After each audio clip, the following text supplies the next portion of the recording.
Well, good morning and welcome to episode 18 of the Grace Shepherd's Memo. This is Steve Swartz. For those of you who tuned into the Good Friday service last night, I believe it was a blessed time. We enjoy the fact that because of the electronic age, we can get feedback from you and communicate with you in the best way we can, but I trust that it was a blessing to you. Over the past few Shepherd's Memos, I've been doing just a little short devotional on how to glorify God. And so we've been compiling a list. We've done 6 so far, 6 ways to glorify God. And I'd like to finish off today with doing 4 more. But so far we've said that you can glorify God by your praise, by your petition, by your suffering, and then 3 more by your fruitfulness, your trust, and your salvation. And so I'd like to finish these thoughts today because during this time, really our primary concern should be to walk in the manner worthy of the gospel, to walk in the manner worthy of the calling to which we've been called. And so glorifying God really ought to be our focus. So let's do 4 more. How else can you glorify God? Well, first, we'll call this number 7, we'll call this confession. I think very often because we do believe in the grace of God, we do believe in salvation by grace alone, through faith alone, and those are good and godly doctrines.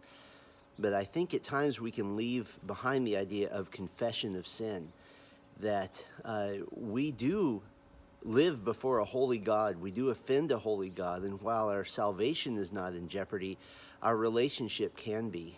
And so I would urge you and myself to glorify God by constant daily confession, that we need to remain in right relationship with the Lord.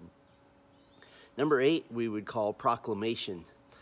Proclamation of the Word of God. And I don't mean just in evangelism, that's certainly important, but something to remember is that God is glorified anytime you proclaim His Word, anytime His Word is read, thought about, spoken of.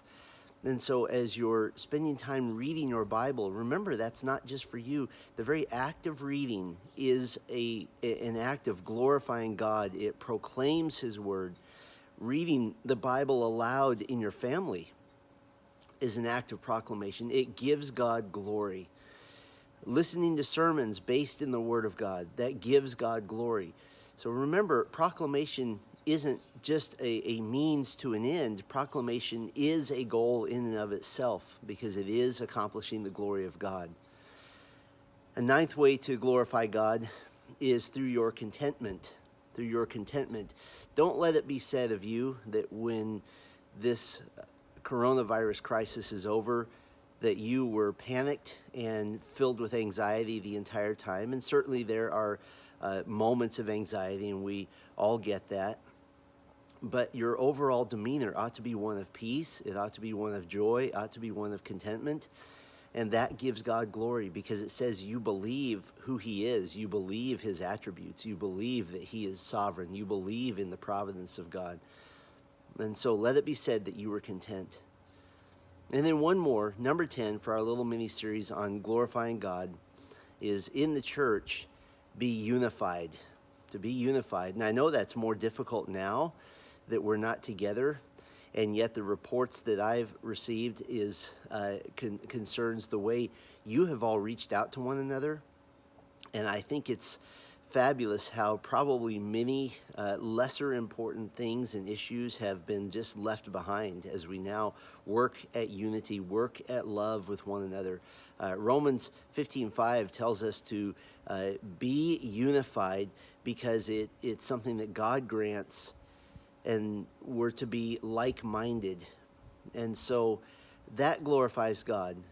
Don't let it be said at the end of your life that you were the person in the church that was always the sticking point, that was always the difficult one, that was always at odds with others.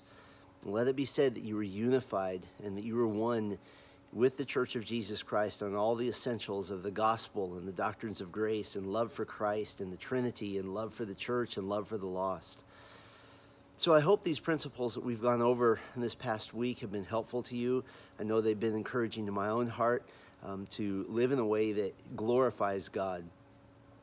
Well, I'm praying for you, and all the pastors and the elders are praying for you, and especially as we approach Resurrection Sunday tomorrow.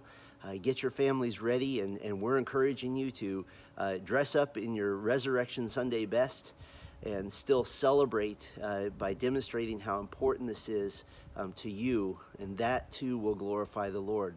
So, Lord willing, we will see you tomorrow on the Resurrection Sunday live stream at 10:45 a.m. Lord bless you, and we're praying for all of you.